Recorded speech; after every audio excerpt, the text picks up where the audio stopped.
Assalamualaikum warahmatullahi wabarakatuh.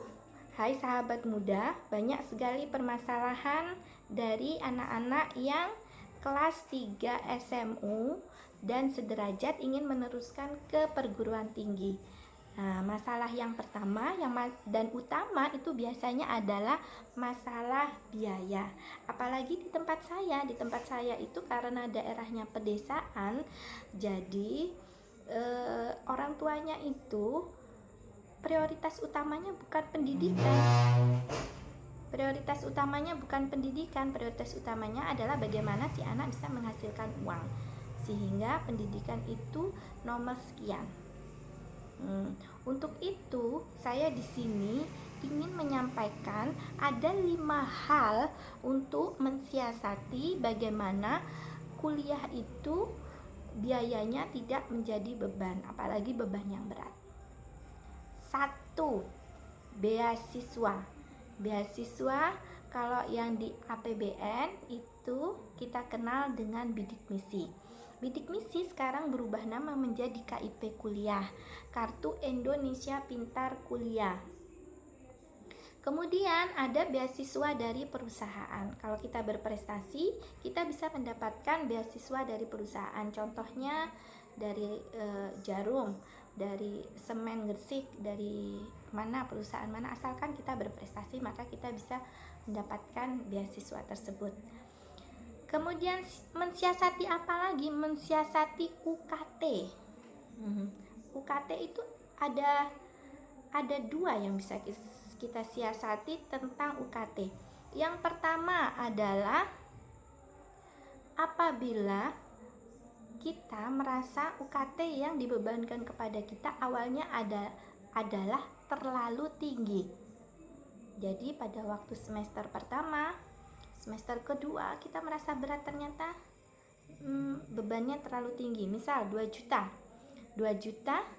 kita terlalu tinggi karena orang tua kita penghasilannya tidak sampai sekian, maka kita mengajukan keringanan itu. Kemudian yang ketiga, yang masalah UKT yang ketiga adalah kita sebelumnya mencari informasi. Sebelum masuk di kuliah itu mencari informasi apakah prodinya itu UKT-nya rendah. Begini. Jadi setiap universitas tentunya banyak sekali prodi. Nah, setiap prodi tentunya memiliki UKT yang berbeda. Contoh kedokteran dengan peternakan tentunya UKT-nya lebih tinggi kedokteran jika dibandingkan peternakan. Itu yang perlu kalian ketahui. Dan sekarang sangat mudah mencari di webnya masing-masing perguruan tinggi. Untuk itu kalian harus aktif mencari informasi.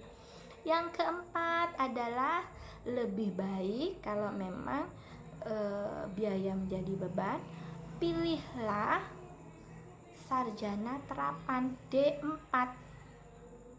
Bu, apa bedanya D4 dengan sarjana, program sarjana? Sebetulnya sama-sama, yang ditempuh kurang lebih selama 4 tahun. Sama, banyaknya SKS yang ditempuh juga hampir sama, 144 SKS. Bedanya kalau terapan itu lebih banyak teorinya. Jadi ada 70% teori, 70% praktek, 30% teori. Maaf, terbalik. Kalau sarjana itu 70%-nya teori, 30 praktek. Hanya itu sih. Tapi Bu, saya ingin melanjutkan. Boleh. Lulusan sarjana terapan boleh melanjutkan S2, boleh. Kemudian yang perlu kita siasati lagi supaya beban biaya itu lebih ringan apabila kuliah, ya terakhir ya berarti bekerja. Mau tidak mau kita harus bekerja sambil kuliah. Cuma masalahnya pandai-pandailah bagi waktu pada waktu kuliah sambil kerja.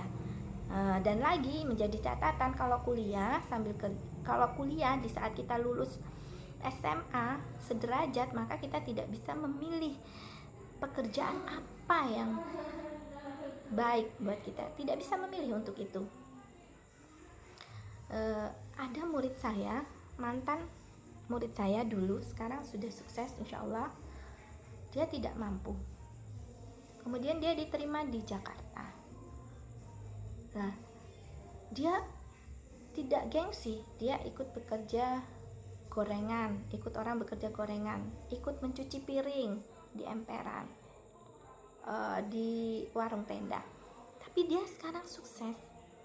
Nah, saya rasa orang-orang yang merasa berjuang, survive di jalan itu, insya Allah dia akan lebih kuat dalam menghadapi kehidupan ini. Intinya sebetulnya tidak ada kata tidak bisa kalau kita mau. Dan kalau kita tidak mau, semua tidak bisa. Dan yang terpenting kita semangat. Jadi usaha, doa, semangat, ikhtiar, tawakal, itu yang terpenting. Jadi anak-anak jangan lelah semangat, jangan lelah berdoa. Kemudian yang terakhir, tawakallah kepada Allah. Terima kasih, mudah-mudahan ini bisa membantu.